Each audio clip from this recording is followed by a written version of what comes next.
Good morning साथियों, स्वागत है आपका अपने YouTube channel Mithila teaching point में। साथियों, आज फिर से हम हिंदी शिक्षण विधियों के कुछ महत्वपूर्ण प्रश्नों के लेके आए हैं।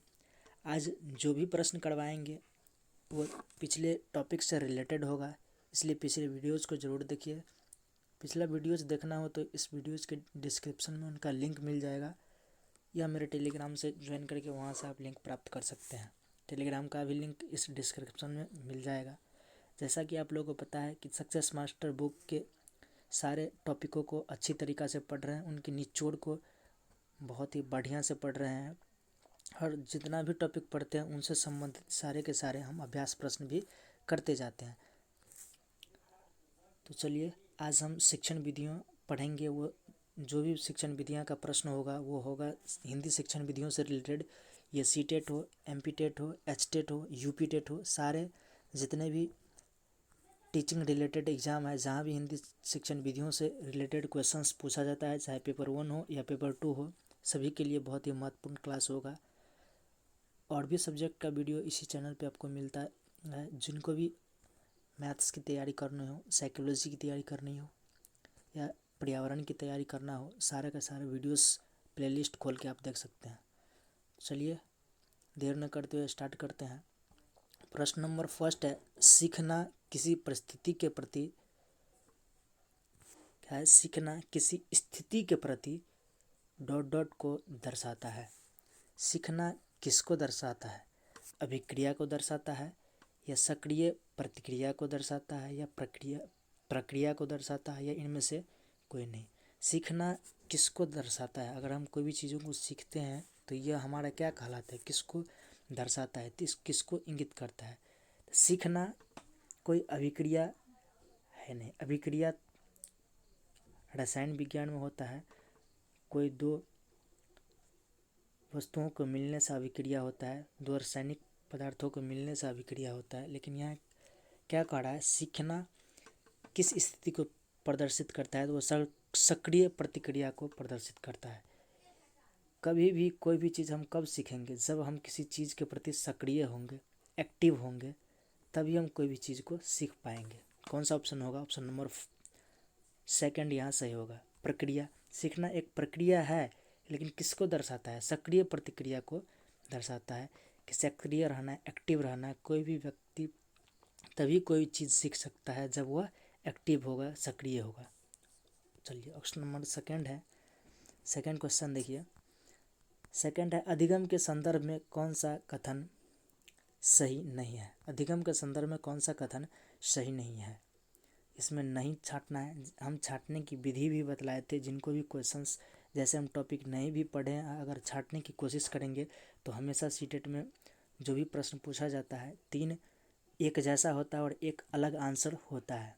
जब क्वेश्चंस निगेटिव हो तो हमें आंसर भी निगेटिव ढूंढना है। अगर क्वेश्चंस पॉजिटिव हो तो आंसर भी हमें पॉजिटिव ढूंढना है। जितना भी निगेटिव होगा सबको छांट देंगे तो पॉजिटिव मिल जाएगा। अगर क्वेश्चन जो है नेगेटिव रहेगा तो सारे पॉजिटिव को छांट देंगे तो नेगेटिव निकल जाएगा। जैसे यहाँ देखिए कि नेगेटिव क्वेश्चंस है तो हमें नेगेटिव आंसर ही लाना है, इसलिए जितना भी सही बात होगा, पॉजिटिव बात होगा, उसको छांट देंगे तो नेगेटिव बात आ जाएगा। क्या है? अधिगम के संदर्भ में कौन सा कथन सही नहीं है? अर्थात सही वाले को इकट्ठा कर देंगे तो नहीं वाला आ जाएगा। व्यक्ति के सर्वांगीण विकास में सहायक, सही बात है। अधिगम सीखना जो है वह व्यक्ति के सर्वांगीण विकास में सहायक होता है, ये ऑप्शन तो सही है। ज्ञान के व्यवहारिक प्रयोग में सहायक, सीखना ज्ञान के व्यवहारिक प्रयोग में सहायक होता है। जब तक व्यक्ति कोई भी चीज़ सीखकर अपने ज्ञान में प्रयोग नहीं करता है, व्यवहार में प्रयोग नहीं करता है अपने ज्ञान को, जब तक व्यवहार में प्रयोग नहीं करता है तब तक सीखना नहीं कहेंगे। तो कह रहा है ज्ञान के व्यवहारिक प्रयोग में सहायक होता है सीखना, हाँ होता है। तीसरा है, विषय वस्तु को रटकर याद करने में सहायक नहीं। सीखने का मतलब ये नहीं कि विषय वस्तु को रटकर हम ज्ञान अर्जित कर देंगे। सीखना तब हम कहेंगे जब उस सीखे हुए चीज़ से हम अपने व्यवहार में प्रयोग कर ले, कोई नए काम कर ले। चौथा है, व्यक्ति के व्यवहार में परिवर्तन लाने में सहायक, सही बात है।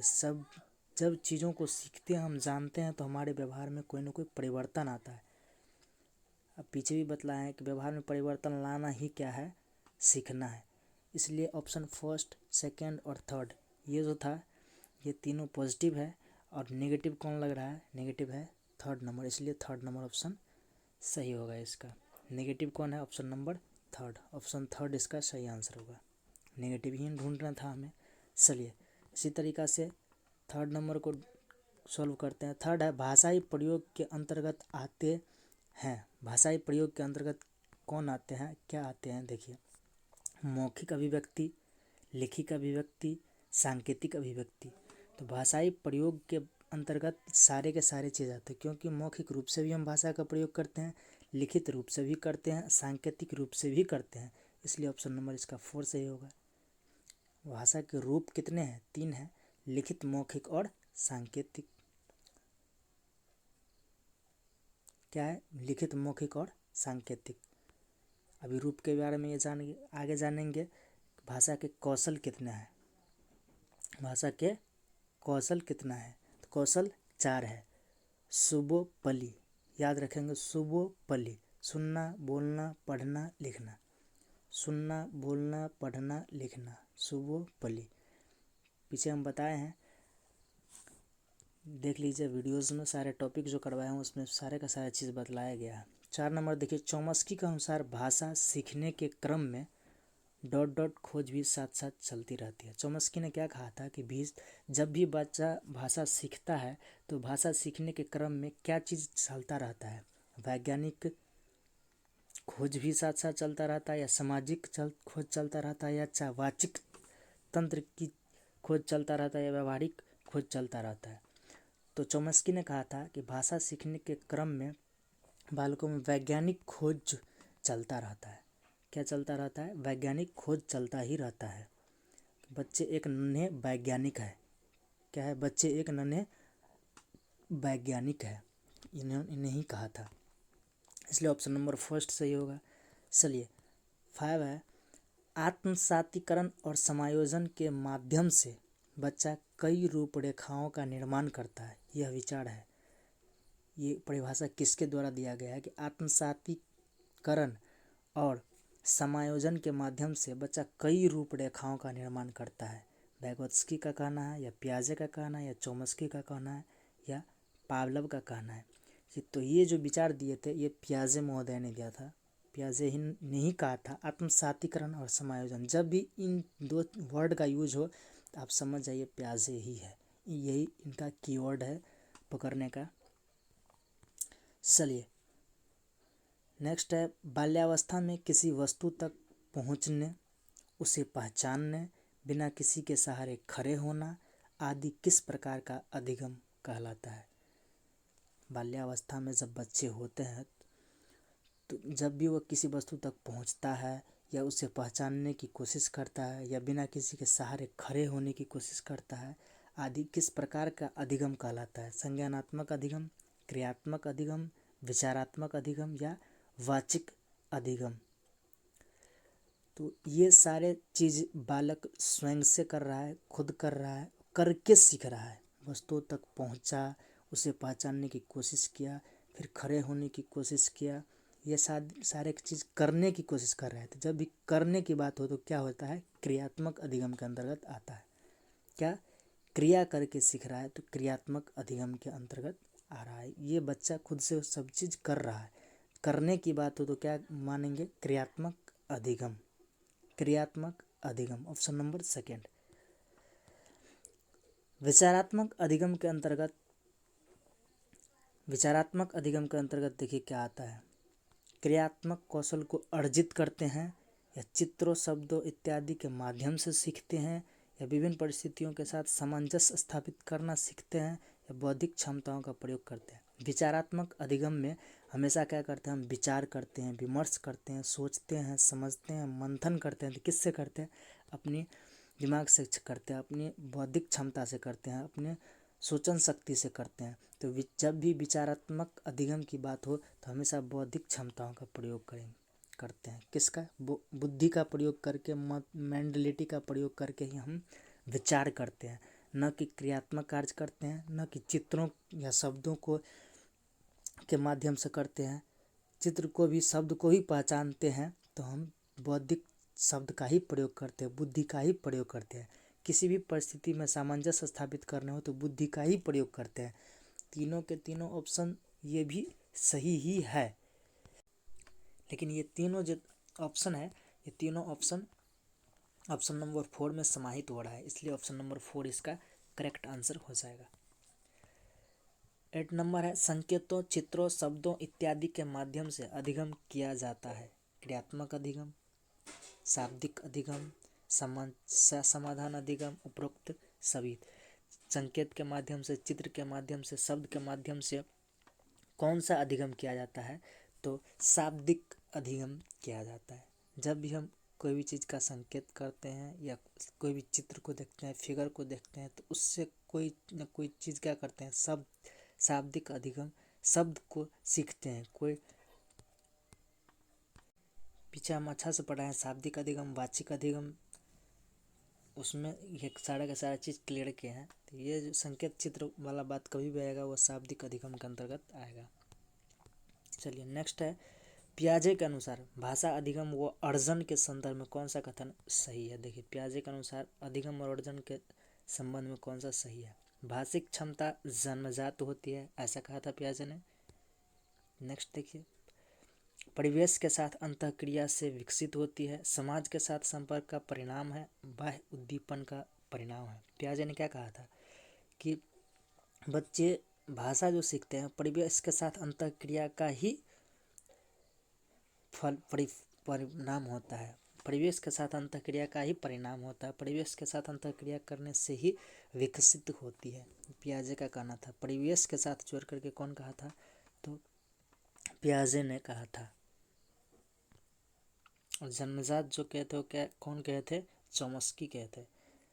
और समाज के साथ संपर्क का परिणाम कौन कहे थे? वैगोत्स्की कहे थे, ये चॉम्स्की कहे थे। और ये अंतःक्रिया, परिवेश के साथ अंतःक्रिया की बात करें तो कौन कहे थे? पियाजे ने कहा था। इसलिए यहाँ पियाजे के अनुसार सही ऑप्शन कौन होगा? वह ऑप्शन नंबर 2 होगा। चलिए नेक्स्ट है, पावलोव के प्रयोग में कौन सा कारक सबसे महत्वपूर्ण है? पावलोव ने प्रयोग किया था, किस पे किया था? तो डॉग पे किए थे, कुत्ते पे। उनमें कह रहा है कि कौन सा सबसे महत्वपूर्ण कारक था? उद्दीपन, आंकड़ा, अवधारणा या संकल्पना? सबसे महत्वपूर्ण कारक क्या था? उद्दीपन था। क्या था? उद्दीपन। क्योंकि कोई भी वस्तु, उद्दीपन का मतलब क्या हुआ? वस्तु को देखकर ही तो वह प्रतिक्रिया कर रहा था अलग अलग, इसलिए सबसे महत्वपूर्ण कौन हो जाएगा? उद्दीपन, ऑप्शन नंबर 1। नेक्स्ट क्वेश्चन देखिए 11 नंबर। देखिए 11 नंबर ऑप्शन क्या कह रहा है? बच्चों में भाषा का विकास नहीं होता है। कक्षा कक्ष से कहाँ बच्चों में भाषा का विकास नहीं होता? कक्षा कक्ष से, समाज से, पाठ्य पुस्तकों से, इनमें से कोई नहीं। तो कक्षा कक्ष से भाषा का विकास नहीं होता है, होता है समाज से भी होता है,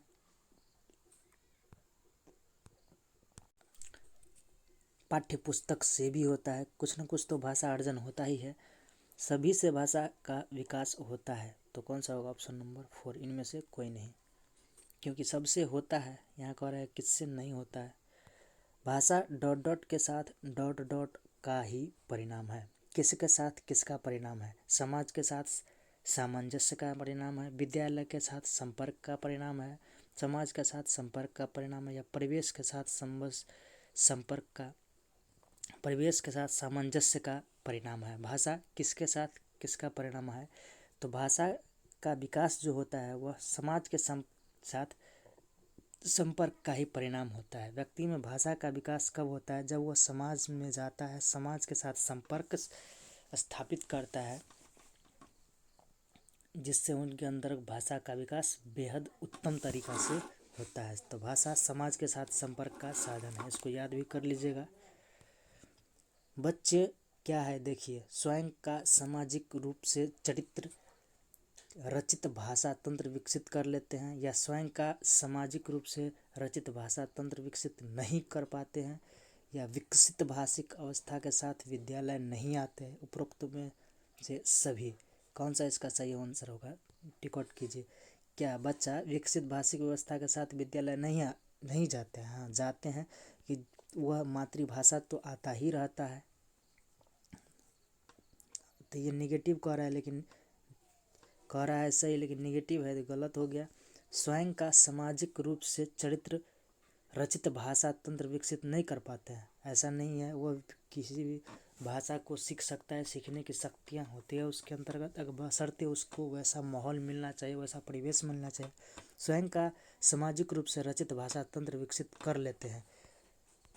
बच्चे नन्हे वैज्ञानिक होते हैं, वह स्वयं अपने परिवेश के अनुकूल, अपने समाज के अनुकूल भाषा अर्जित कर सकते हैं। बस उसका परिवेश अच्छा मिलना चाहिए, रहन सहन अच्छा मिलना चाहिए। तो कौन सा होगा? ऑप्शन नंबर फर्स्ट यहाँ सही होगा। नेक्स्ट है, बच्चा अपनी भाषा के दौरान दो प्रकार की बोली बोलता है, यह कथन किसका है? कौन कहता है कि बच्चा अपनी भाषा के दौरान मतलब बोलते समय दो बोली बोलता है, यह कथन किसका है? तो यह कथन है वैगोत्स्की का। वैगोत्स्की नहीं कहा था बच्चा अपनी भाषा के दौरान दो प्रकार की बोली बोलता है। बच्चों में संज्ञानात्मक विकास होता है कन्वर्ट ऑपरेशनल, पूर्व ऑपरेशनल, फॉर्मल ऑपरेशनल द्वारा या उपरोक्त सभी। बच्चों में जो संज्ञानात्मक विकास होता है वह किसके द्वारा होता है? तो सभी के द्वारा होता है।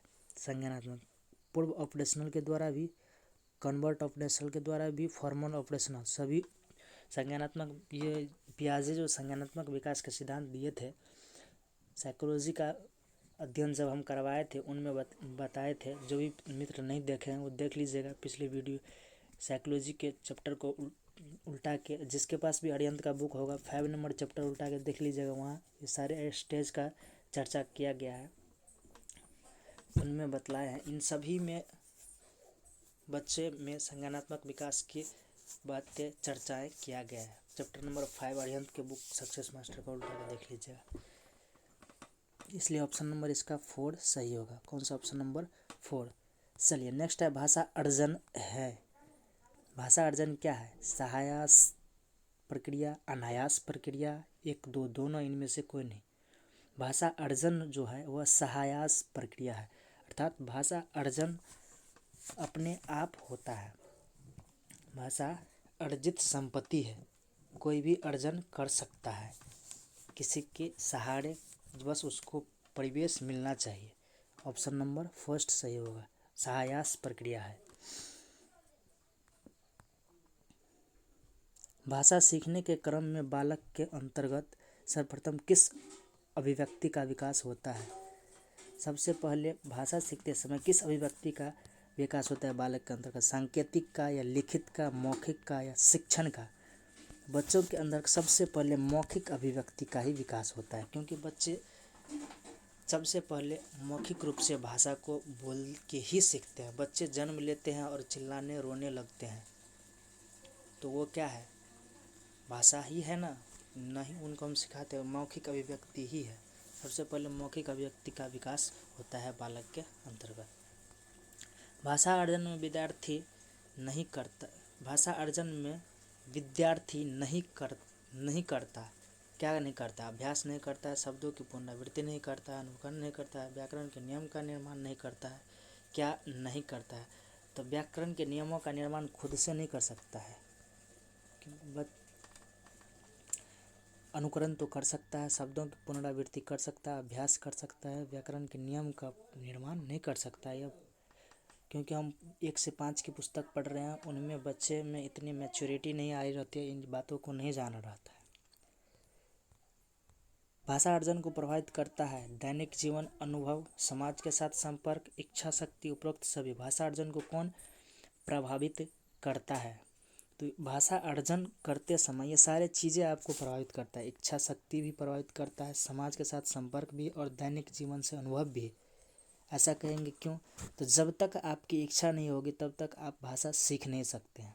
भाषा सीखने के लिए आपके अंदर इच्छा होनी चाहिए, ललक होनी चाहिए, समाज के साथ अच्छा संपर्क होना चाहिए, और दैनिक जीवन में कुछ अनुभव होना चाहिए उस भाषा के प्रति। जिनको हम सीख रहे हैं उनके प्रति इच्छा शक्ति होना चाहिए, समाज के साथ संपर्क अच्छा होना चाहिए, तो ही भाषा अर्जन उत्तम तरीका से हो पाएगा।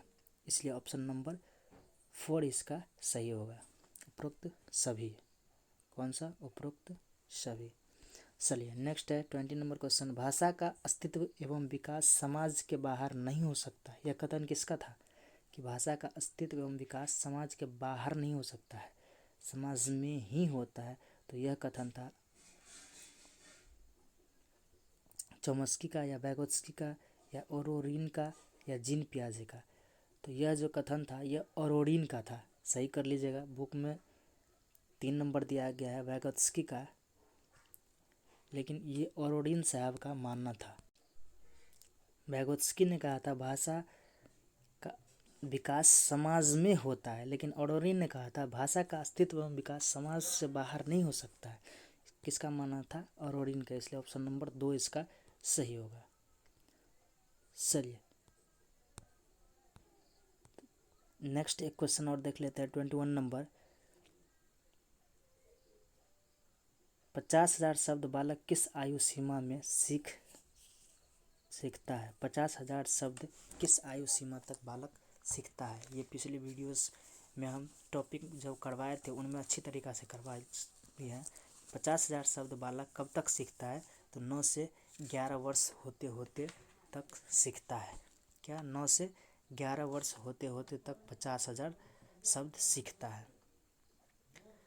और 2100 शब्द बतलाए थे 5 वर्ष तक सीखता है, 4 वर्ष तक 1600 शब्द सीखता है, 14 वर्ष तक 80 शब्द सीख लेता है और 16 वर्ष तक 8,000 शब्द सीख लेता है। 80,000 शब्द सीख लेता है। तो ये 50,000 की बात कर रहा है, तो 50,000 9 से 11 के बीच में सीखता है, ऑप्शन नंबर 3। चलिए दोस्तों फिर मिलते हैं नेक्स्ट वीडियो में नए कंटेंट के साथ। जो भी मित्र चैनल पर नए हैं चैनल को लाइक सब्सक्राइब कीजिए, अच्छा लगे तो दोस्तों के पास शेयर ज़रूर कर दीजिए। और हाँ, बेल आइकन दबाना नहीं भूलिएगा, क्योंकि जो भी नए वीडियोज़ हम अपलोड करते हैं सारा का सारा नोटिफिकेशन आपको मिलते रहे। Bye bye.